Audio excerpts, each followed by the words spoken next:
Log of Mission 00.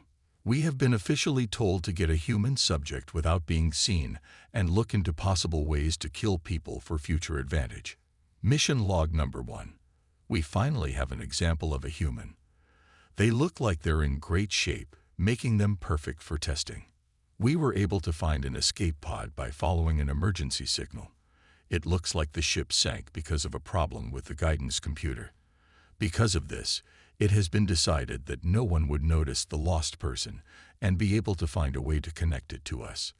This is an ideal example.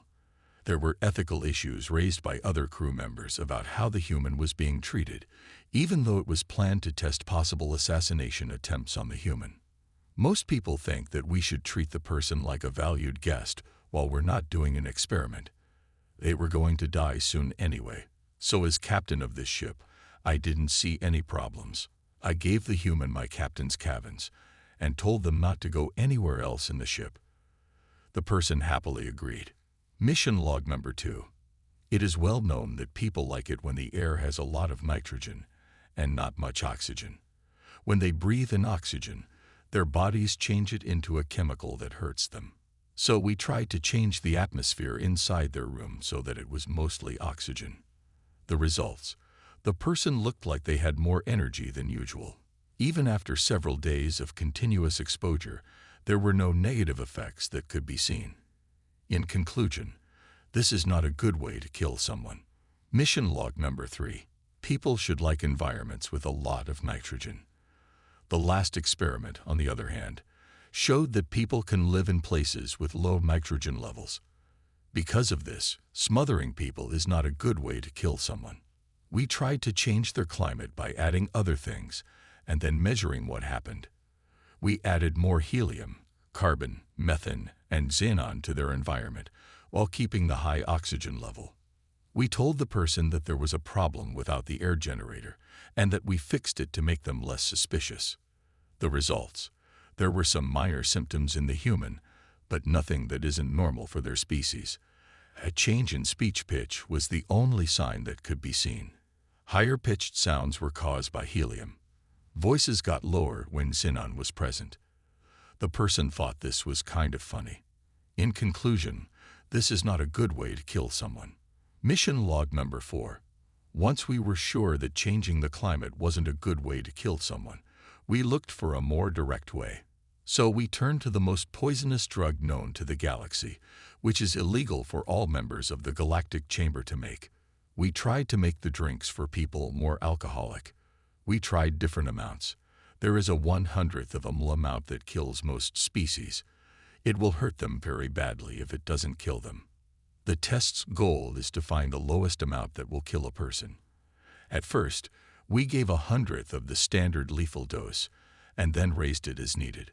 The results: at first, there was no change that the human could see as we got closer to adding 40 metal, which is more than 4,000 asking, and the galactic lethal dose.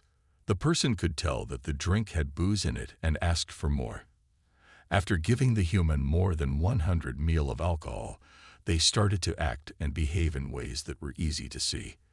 They became less aware of what they were doing.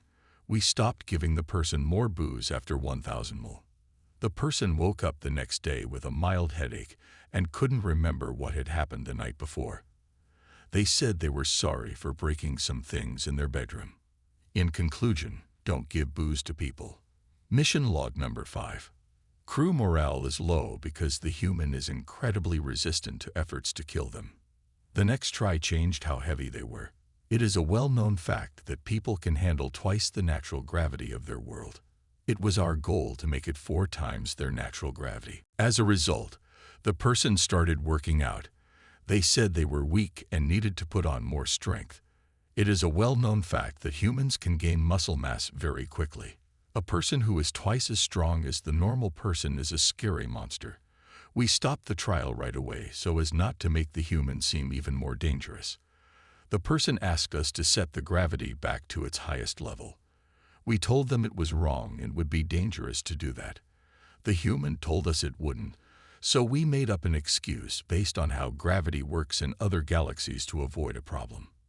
In conclusion, rising gravity will only make people stronger. Mission log number 6. The human was getting suspicious at this point because we hadn't seen any other signs of society yet. We didn't want to make the human mad, so we didn't go near anymore.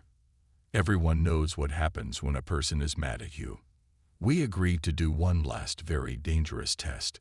We would decide what to do next based on how the person reacted if it didn't work. We were fully ready to have to throw the person out of the hatch. We tried to kill the person directly with one of our new and improved small plasma generators. The gadget is designed to send a concentrated amount of electricity into the subject through plasma, damaging many organs and making it very hard for the nervous system to work. As a result, our device left a very small mark on the person's wrist after shocking them. The person asked to take the gadget. In a panic, the crew member dropped it into the human's hand by mistake. We thought the person would turn on us right away and take control of the ship. Instead, the person started shocking themselves even more. It burned a shape on its wrist that looked like the inside of a human skull. But it looked like one of our heads. As a sign of affection, the person said this. We knew it was dangerous. In the end, people don't know how to die. Mission log number 7. The human was sent back to the Human Alliance.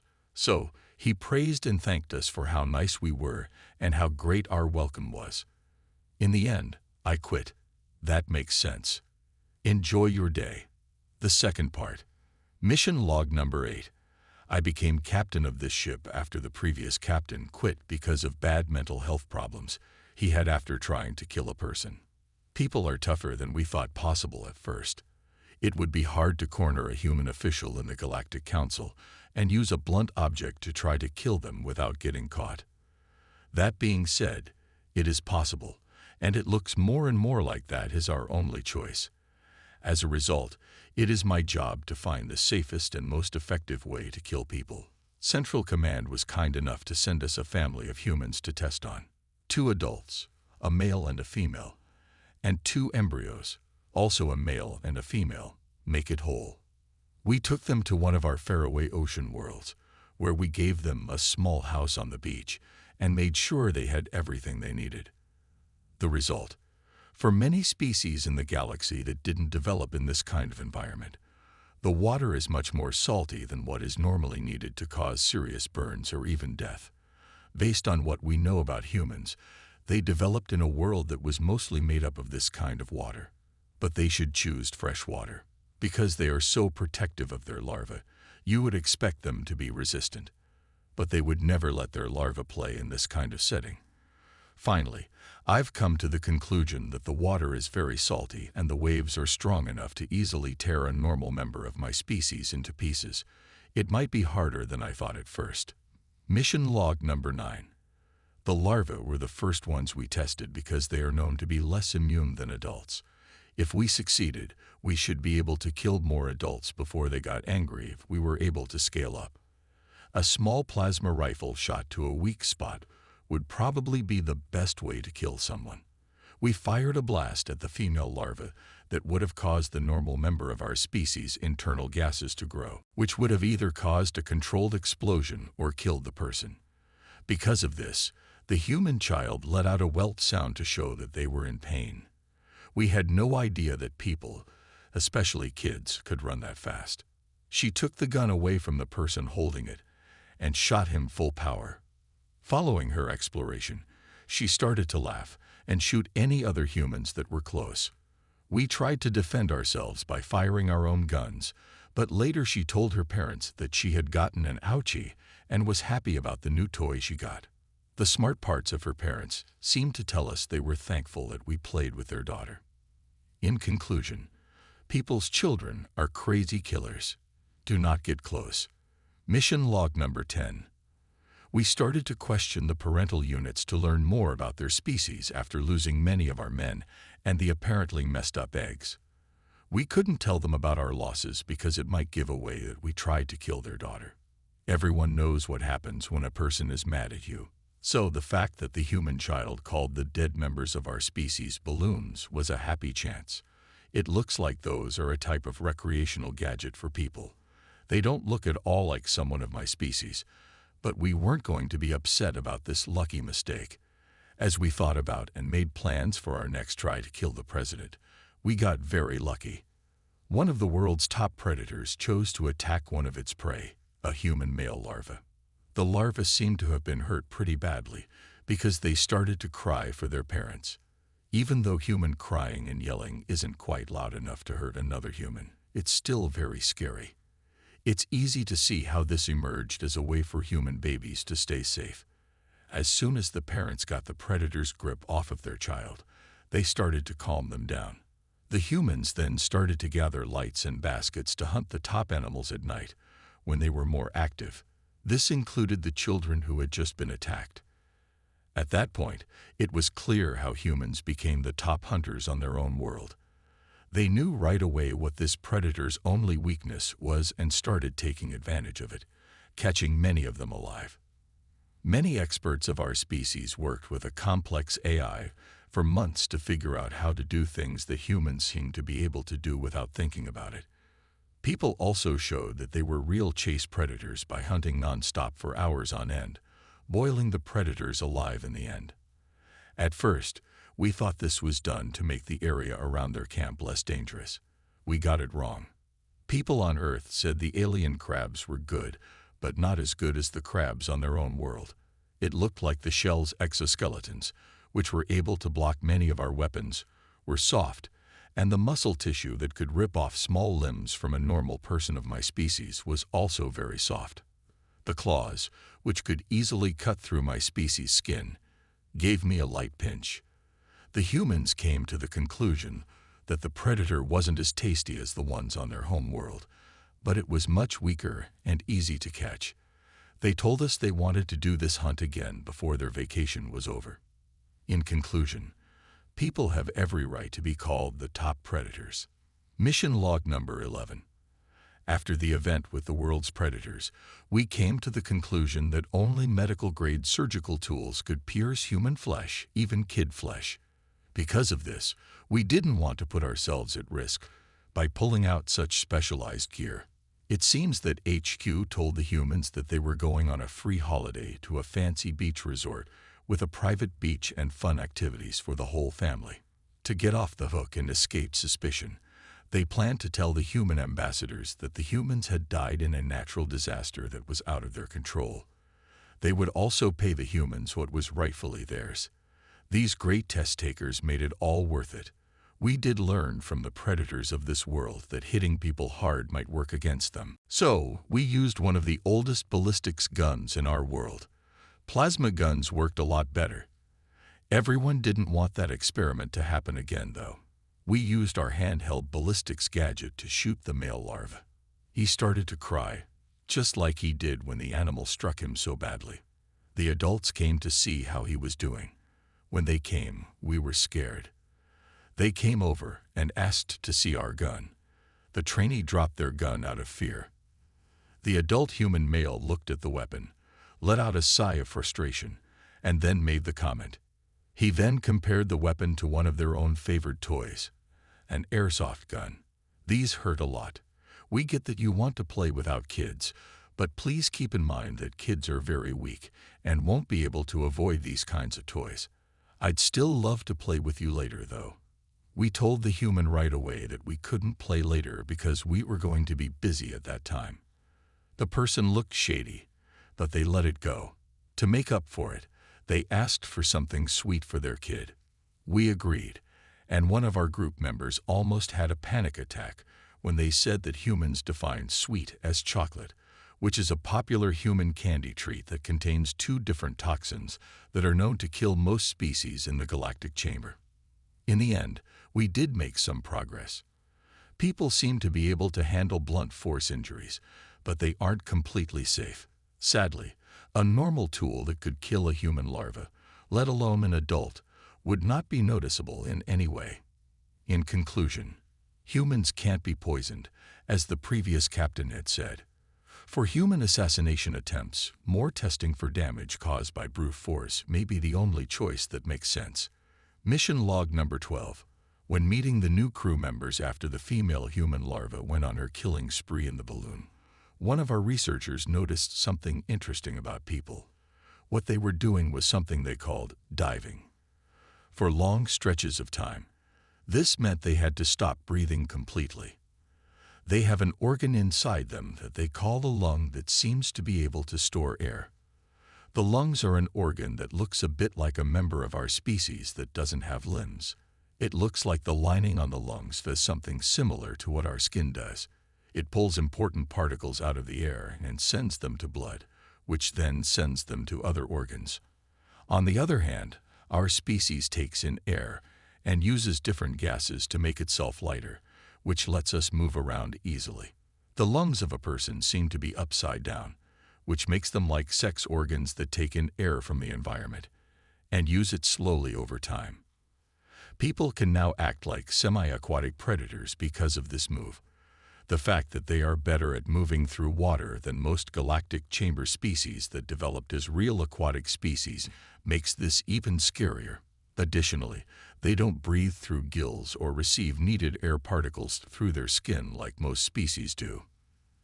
This means that even if all the air in their living space was taken away, they would not die right away. If there was no air at all around them, they could live for an unbelievable amount of time. As a result, people are the top hunters both in and out of the water. These organisms can live under very high water pressure, in very salty water, and even for very long periods of time without any air. In conclusion, the mood of the crew is starting to fall very quickly. People are starting to look like they can't be hurt by anything less than a weapon that can destroy the whole world. Log 013 of mission. We don't know what to do next. The idea of even looking at humans scares most of our team to death. They don't even want to get close to the baby humans, let alone the adults. Even so, I know for sure that we are almost there. I can feel it. We put in all of our information and told our best AI to make a weapon that would finally kill all humans. We finally got the answer. This was a small metric gun that fired metal missiles at speeds that could break the sound barrier using a chemical reaction instead of high pressures. When we thought about how this could be used to kill a person, we quickly threw out the idea. There is no way that this could be used to kill someone. Plus, it is very hard for even the strongest fighters of our species to even lift it, let alone fire it. And the force from such a weapon would likely tear off at least one tentacle. We made the AI work better and changed how the settings were set up. We did it. We finally came up with a good way to kill the people. Our smartest people would have to work very hard to figure out how to use this as an attempt to kill the president. But it was the best idea that our smartest AI could come up with. This must not work, because if it does, the humans must be unbeatable. First, we took a big solid metal sphere and lifted it to a height where it could reach its top speed very quickly. Using estimates, we can say that if it hit a person right then, it would possibly puncture their skull and kill them. We went ahead with the plan. The results. Humans are natural top predators from a world full of other top predators that would gladly hunt humans if they lived on almost any habitable world in our galaxy. It's not a surprise that they have strong natural drives. People talk about psychic skills in their stories, and these natural instincts are a lot like those. The human larva not only easily avoided the deadly ballistics device, but they also picked it up and threw it at the other human larva at speeds much faster than its regular top speed. The other human larva then easily avoided it and did the same thing. In conclusion, people have the right to be unbeatable. Log 014 of mission. I put this in a different mission log, but the events in this log happen right after the events in the last log. I thought this was a good result to make a different log for. We think that our job is finally over. We were able to remove the person from the body. That was so easy, and it was right in front of us the whole time. No one even noticed. Even though it should have been clear, we couldn't see it. The human larva threw the metal ball several times before an adult human ran up to them and yelled at them to stop. This made the other person pay attention. So after a few seconds, they started yelling at each other about who was to blame. The job was to keep an eye on the maggots. They both pointed the finger at the other. Then the adult human woman started punching the human man, who only fought back. Even though the attack wasn't very bad, it looks like it would have been enough to hurt the person. Including any kind of weapon would make the attack even more dangerous. In conclusion, it looks like people are the only ones who can really hurt other humans. Mission log number 15. It was done. We finally killed the people. Each and every one. There was a terrible storm last night. It destroyed almost all of our research center. On our homeward, it was the natural disaster equivalent of a superstorm that happens once every 1,000 years. A lot of our staff died. Even without the acidic rain, the air pressure outside was enough to crush most of our species. The rain would slowly peel off the top layers of our skin, suffocating us. The lightning hits made such strong sound waves that they were enough to cause internal bleeding. All of that would kill you, and the wind speeds that could easily tear our bodies apart would finish you off. Our homeworld was named one of the 3 Category 1 death worlds in the galaxy because of this kind of superstorm. Nobody on our team would have lived if we hadn't planned for this to happen. Because this kind of storm doesn't happen very often in the world, it's not possible to fully prepare. I guess that the reason that HQ was going to give the humans did come true after all. The results. After the storm, the people came over to say hello and see how we were doing. They said that their house must have been made of cardboard because the top and several walls just blew off and the house fell in on itself. That house was actually made of a very strong material that is often used to build things on our home world. The people said it was hard for them to sleep during the storm, but their kids seemed to enjoy playing in the acid rain. The human just shrugged off a 1,000-year natural disaster like it was nothing out of the ordinary on their homeworld. If our species could cry, I think I would have. In fact, now that I think about it, it was a Category 9 death world. In reality, this kind of natural disaster might happen all the time on that kind of world. In the end, don't make the people mad no matter what. Do not start a war. Do not try to kill someone. Do not do it. Mission log number 16. The humans only got a few minor cuts, most of which were their own fault, even though they lost more than 2/3 of my original staff. After safely taking them back to their home, they told us that, except for the last night, their holiday had been great and thanked us for being so kind and generous. Because of this, I wanted to quit like the previous captain had done. However, I had a strong duty to my people and an even stronger desire to protect myself.